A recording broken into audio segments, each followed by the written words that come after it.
देहरादून में आयुष्मान कार्ड के जरिए इलाज में फर्जीवाड़े की शिकायतों को लेकर स्वास्थ्य विभाग सख्त हो गया है। स्वास्थ्य मंत्री सुबोध उनियाल ने कहा कि मामले को लेकर बैठक की गई है और फर्जीवाड़े में शामिल पाए गए कुछ अस्पतालों को आयुष्मान योजना से बाहर किया गया है। उन्होंने कहा कि शिकायत मिलने पर सख्त कार्रवाई की जा रही है। सरकार का प्रयास है कि आयुष्मान और गोल्डन कार्ड धारकों को इलाज के लिए किसी अस्पताल से वापस ना लौटना पड़े। स्वास्थ्य मंत्री ने बताया है कि अधिकांश भुगतान किए जा चुके हैं, जबकि करीब 38% भुगतान अभी बकाया है। उन्होंने सरकार से बकाया भुगतान जल्द जारी करने का अनुरोध किया है ताकि अस्पतालों और मरीजों को किसी तरह की परेशानी ना हो।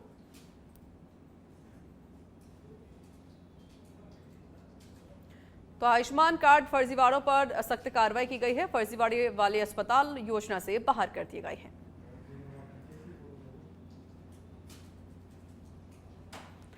उत्तराखंड में 2027 विधानसभा चुनाव को लेकर राजनीतिक सरगर्मियां तेज हो गई हैं। भारतीय जनता पार्टी ने चुनावी तैयारियों को धार देने के साथ संगठन को बूथ स्तर तक मजबूत करने की कवायद शुरू कर दी है। इसी क्रम में भाजपा की ओर से संभाग स्तर पर बैठकों का दौर जारी है। भाजपा प्रदेश महामंत्री दीप्ति रावत भारद्वाज ने आगामी रणनीति की जानकारी दी। दीप्ति ने बताया है कि गढ़वाल संभाग की बैठक में हरिद्वार, टिहरी और पौड़ी लोकसभा क्षेत्रों के अंतर्गत आने वाले संगठनात्मक विषयों पर चर्चा होगी।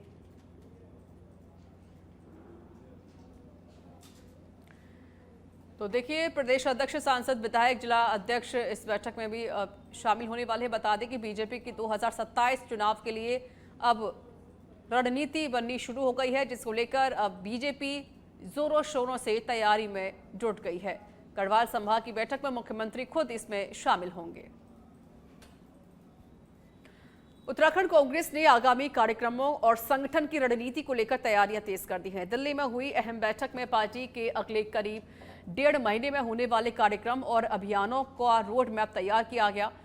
प्रदेश कांग्रेस अध्यक्ष गणेश गोदियाल ने कहा है कि बैठक के बाद प्रदेश में कांग्रेस के कार्यक्रमों को और गति दी जाएगी। उन्होंने बताया है कि राष्ट्रीय नेतृत्व की ओर से उत्तराखंड को लेकर सकारात्मक भरोसा मिला है।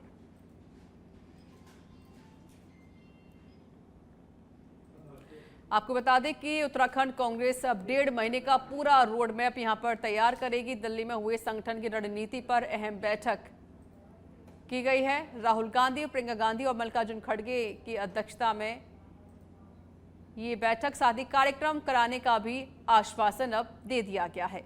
बता दें कि 2027 में उत्तराखंड में विधानसभा के चुनाव भी होने हैं, जिसको लेकर बीजेपी अब कांग्रेस पार्टी अब जोरों शोरों से तैयारियां कर रही है और कांग्रेस हर एक बूथ स्तर पर अपनी पार्टी को मजबूत करने में जुटी हुई है। 17 तारीख को दिल्ली में एक बैठक होगी फिर, और उसमें हम आगे 1-1.5 महीने के लिए रणनीति तैयार करेंगे, रोड मैप तैयार करेंगे। और मेरा ये मानना है कि हमें राष्ट्रीय नेतृत्व से ये भरोसा मिला है कि राहुल जी, प्रियंका जी, खड़गे जी और कार्यक्रम उत्तराखंड में करेंगे। और ये भी भरोसा मिला है कि आप जितने कार्यक्रम उनसे चाहते हैं उतने कार्यक्रम देंगे। उत्तराखंड को लेकर हमारा केंद्रीय नेतृत्व भी बहुत आशान्वित है।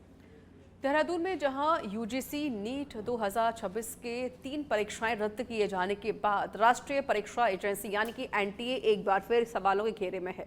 जून में 87 विषयों की परीक्षा आयोजित की गई थी, लेकिन प्रश्न पत्रों में त्रुटियों की शिकायतों के बाद अंग्रेजी, अर्थशास्त्र और समाजशास्त्र की परीक्षाएं रद्द करके दोबारा आयोजित करने का फैसला लिया गया। इस मामले को लेकर कांग्रेस ने केंद्र सरकार और एनटीए पर सवाल उठाए हैं। राहुल गांधी ने भी जवाबदेही तय करने की मांग की है। कांग्रेस प्रवक्ता गरिमा दसोनी ने आरोप लगाया है कि एनटीए के साथ साथ बॉम्बे हाईकोर्ट की ऑनलाइन टाइपिंग परीक्षा में भी अव्यवस्थाएं सामने आई, जहां सर्वर डाउन, माउस, कीबोर्ड खराब होने और परीक्षार्थियों के लॉग आउट होने की शिकायतें सामने आई। शर्मनाक है, 22 से 30 जून के बीच में इम्तिहान होता है और आज 2-2.5 महीने के बाद एनटीए नींद से जागा है और इन्होंने प्रश्न पत्र को फॉल्टी बताकर इसको निरस्त कर दिया है। अब ये नए सिरे से होंगे 3 सब्जेक्ट्स के पेपर्स। क्या विद्यार्थियों के या अभ्यर्थियों के हिस्से में सिर्फ इंतजार है? सिर्फ मेहनत, पसीना और उनका जो उम्र निकली जा रही है उसका कौन हिसाब किताब देगा? केवल धर्मेंद्र प्रधान के इस्तीफे से सिर्फ एक शुरुआत हुई है, लेकिन एनटीए में जो लोग बैठे हैं वो अकाउंटेबल कब होंगे? विकासनगर से बड़ी खबर है, जहां देर रात शक्ति नहर में कूदे युवक का शव एसडीआरएफ की टीम ने बरामद कर लिया है। एसडीआरएफ की टीम को पुलिस से सूचना मिली थी कि एक युवक खुदकुशी करने के लिए पुल नंबर 1 से शक्ति नगर में कूद गया है। वहीं सूचना मिलते ही एसडीआरएफ की टीम अपने उपकरणों के साथ घटनास्थल पर पहुंची और शक्ति नहर में युवक की तलाश के लिए सर्चिंग अभियान शुरू किया गया। कड़ी मशक्कत के बाद एसडीआरएफ की टीम ने बड़ा रामपुर निवासी 30 वर्षीय युवक मुबारक का शव बरामद कर लिया। युवक के शव को आगे की कार्रवाई के लिए जिला पुलिस के सुपुर्द कर दिया गया है। हरिद्वार के लक्सर में पुलिस ने रक्तदान जैसे पवित्र कार्य की आड़ में कथित तौर पर चलाए जा रहे अवैध ब्लड कलेक्शन के खेल का पर्दाफाश 5 आरोपियों को हिरासत में ले लिया। पुलिस को सूचना मिली थी कि कुछ लोग गांव देहात में बिना अनुमति ब्लड डोनेशन कैंप लगाकर ग्रामीणों से रक्त इकट्ठा कर रहे हैं और इस रक्त को अधिक कीमत पर दूसरे राज्यों में बेचने की तैयारी की जा रही थी। सूचना के बाद लक्सर पुलिस ने ट्रैकिंग अभियान चलाते हुए अलावलपुर तिराहे के पास 2 संदिग्ध वाहनों को रोककर तलाशी ली गई। एक कार की डिग्गी में रखे आइस बॉक्स से 27 यूनिट रक्त, 27 खाली ब्लड बैग बरामद किए गए। दूसरी कार की तलाशी में 4 donor chair, donor form book, weight machine, रक्त जांच से जुड़ी सामग्री और अमृत चैरिटेबल ब्लड सेंटर के 28 प्रमाण पत्र बरामद कर लिए गए। कदरपुर पुलिस को वन्यजीव तस्करी के खिलाफ कार्रवाई में बड़ी सफलता मिली है। पुलिस ने 21 अत्यंत दुर्लभ प्रजातियों के कछुओं के साथ 2 आरोपियों को गिरफ्तार किया। आरोपियों के कब्जे से एक बाइक भी बरामद कर ली गई है। पुलिस के अनुसार गिरफ्तार दोनों आरोपी इन कछुओं को किसी अन्य व्यक्ति को सौंपने के लिए जा रहे थे। मामले का खुलासा करते हुए एसपी काशीपुर स्वप्न कुमार सिंह ने बताया है कि पुलिस ने आरोपियों का मेडिकल परीक्षण कराने के बाद न्यायालय के समक्ष पेश करने की कार्रवाई शुरू कर दी है। 2 अभियुक्तों कमल पुत्र मुकेश और गोपाल पुत्र लल्लू निवासीगण दड़ियाल थाना टांडा रामपुर उत्तर प्रदेश को 21 दुर्लभ प्रजाति के कछुओं, जिनमें मुख्य रूप से इंडियन सॉफ्ट सेल जिसका वैज्ञानिक नाम निल्सोनिया गैंगेटिका है और सुंदरी कछुआ जिसका वैज्ञानिक नाम लिससेमिस पंक्टाटा है, 21 कछुओं के साथ 2 अभियुक्तों को गिरफ्तार किया गया है जिनकी उम्र लगभग 26-27 वर्ष है और ये दोनों प्रजाति के कछुए हमारे वन्यजीव संरक्षण अधिनियम। खबर देहरादून से है। मुख्यमंत्री पुष्कर सिंह धामी स्वतंत्रता दिवस के अवसर पर कुछ महत्वपूर्ण घोषणाओं में से एक युवा आयोग की स्थापना की भी घोषणा की थी, जिसके पीछे सीएम धामी ने राज्य की नीति निर्माण में युवाओं के महत्वपूर्ण सुझाव को शामिल करना बताया। सीएम के इस घोषणा की युवा कल्याण परिषद के उपाध्यक्ष विनोद स्याल ने भी सराहना की है। साथ ही उन्होंने सीएम धामी की इस घोषणा को बहुत महत्वपूर्ण बताते हुए इसके कार्य को लेकर कहा कि यह युवा आयोग एक संवैधानिक संस्था की तरह काम करेगा।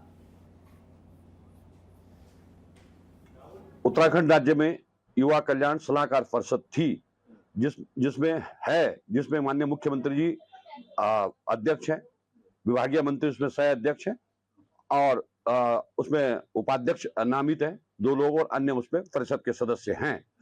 मैं माननीय मुख्यमंत्री जी का आभार व्यक्त करना चाहता हूं कि उन्होंने बहुत युवाओं के हित में एक बहुत ही अच्छा निर्णय लिया है कि उन्होंने उत्तराखंड राज्य में युवा आयोग बनाने का निर्णय लिया है। युवा परिषद जहां चक्राता से खबर है, जहां त्योड़ी के ट्यूटाट के पास हुआ है दर्दनाक हादसा। बता दें कि 200 मीटर गहरी खाई में पिकअप गिर गई है। हादसे में एक की मौत हो गई है, एक गंभीर रूप से घायल है। सूचना मिलते ही पुलिस भी मौके पर पहुंची। एसडीआरएफ और त्योड़ी पुलिस ने रेस्क्यू ऑपरेशन चलाया। पुलिस फिलहाल पूरे मामले को लेकर जांच पड़ताल कर रही है। साथ ही पुलिस ने घायल को अस्पताल पहुंचाया है, जहां उसका इलाज जारी है। चक्राता से जानकारी आपको साझा करें, जहां पर एक सड़क हादसा देखने को मिला है। 200 मीटर गहरी खाई में एक पिकअप गिरी है। हादसे में एक की दर्दनाक मौत हुई तो एक गंभीर रूप से घायल। सूचना मिलते ही पुलिस पहुंची। पुलिस ने घायल को अस्पताल पहुंचाया। साथ ही मृतक के शव को पुलिस ने पोस्टमार्टम के लिए भेज दिया है। फिलहाल पुलिस पूरे मामले को लेकर जांच कर रही है। किच्छा से खबर, पंतनगर थाना क्षेत्र अंतर्गत शांतिपुरी स्थित गोला नदी में नहाने की एक नाबालिग नदी में कूद गया है। बताया जा रहा है कि पवन चौहान अपने 3 दोस्तों के साथ नदी में नहाने के लिए गया हुआ था। इसी दौरान वह गहरे पानी में डूब गया। सूचना मिलते ही पुलिस और प्रशासन की टीम पहुंची। फिलहाल पुलिस पूरे मामले की जांच पड़ताल कर रही है। रेस्क्यू ऑपरेशन शुरू कर दिया गया है।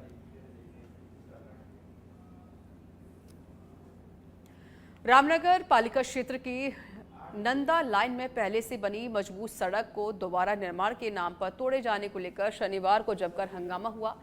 सड़क तोड़ने पहुंची जेसीबी का स्थानीय लोगों ने विरोध किया है, तो वहीं विरोध बढ़ने के बाद जेसीबी से खोदा गया गड्ढा भरकर मशीन को वापस लौटना पड़ा। स्थानीय लोगों का आरोप है कि सड़क पहले से ही मजबूत और चलने योग्य है, इसके बावजूद उसे तोड़कर दोबारा निर्माण कार्य कराया जा रहा है। लोगों ने इसे सरकारी धन का दुरुपयोग बताते हुए काम रोकने की मांग की है। स्थानीय निवासी नीरज अग्रवाल ने बताया है कि करीब 10 लोगों के हस्ताक्षर वाला ज्ञापन भी तैयार किया गया और अधिकारियों के सामने आपत्ति रखने की मांग की गई। वहीं सभासद शिवी अग्रवाल ने कहा कि सड़क का सीमांकन और नाप जोख पहले ही हो चुकी है और टेंडर प्रक्रिया भी पूरी हो गई है। उन्होंने बताया है कि सड़क का कार्य करीब 16 से 17 लाख रुपए का है। हालांकि जनता की मांग पर फिलहाल काम रोकने को लेकर अधिकारियों से बात करने की बात कही गई है।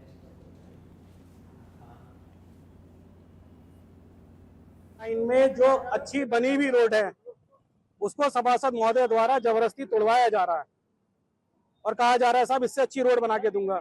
जब मोहल्ले वासी कह रहे हैं साहब हमें जो रोड है वही ठीक है हमारे लिए, हमें उस पर कोई कुछ नहीं चाहिए।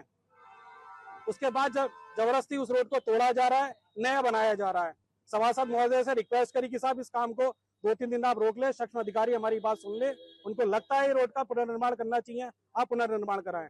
लेकिन सभासद महोदय किसी की नहीं सुन रहे हैं। अपनी जबरदस्ती करने के चक्कर में उन्होंने जेसीबी लगाई है और जबरदस्ती रोड तोड़ी जा रही है। टेंडर हो चुका था और हमारे जो पर्सनल ग्रुप है, हमारे 600-700 लोगों के जो बाढ़ के ग्रुप है, उसमें हमने डाल दिया था यालीवार। कल ठेकेदार ने मेरे को पर्सनल फोन किया यालीवार के लिए कि वो मैं काम करना चाह रहा हूँ। तो मैंने कहा अगर आपके पास वर्क ऑर्डर है तो मैं कौन रोकने वाला कौन हूँ आपको। और मैं इस वाली बात पे मैंने उससे यही कहा कि मेरा कोई इसमें वो नहीं है और जनता का चाहेगी काम होगा, जनता चाहेगी तो काम नहीं होगा। कितने की लागत की सड़क बन रही है? भैया ये लगभग ये इन्हें पता होगा ठेकेदार को, ये यहाँ ठेकेदार हैं सोमन जी, उनको पता होगा, कैलाश सिंह रावत के नाम से है। ये शायद ऐसी है, लगभग 23 लाख का टेंडर था, इन्होंने 28% बिलो डाला था, तो लगभग ऐसी था ये। देहरादून के रायवाला से खबर है, जहां मोतीचूर फ्लाईओवर पर थार चालक की दबंगई देखने को मिली है। थार चालक ने कथित तौर पर बस चालक को टक्कर मारी है। हादसे में बस चालक घायल है, अस्पताल में भर्ती करवाया गया है। बस और थार की टक्कर के बाद दोनों में विवाद हुआ था। घटना के बाद थार चालक वाहन समेत मौके से फरार है। वायरल वीडियो के आधार पर पुलिस ने जांच पड़ताल शुरू कर दी है। रायवाला थाने में आरोपी थार चालक के खिलाफ मुकदमा दर्ज किया गया है। देहरादून से जानकारी, तस्वीरें भी सामने आई हैं, कुछ फुटेज यहाँ पर सामने आए हैं, जहाँ पर देखिए थार चालक की जो दबंगई है वो यहाँ पर देखने को मिली है।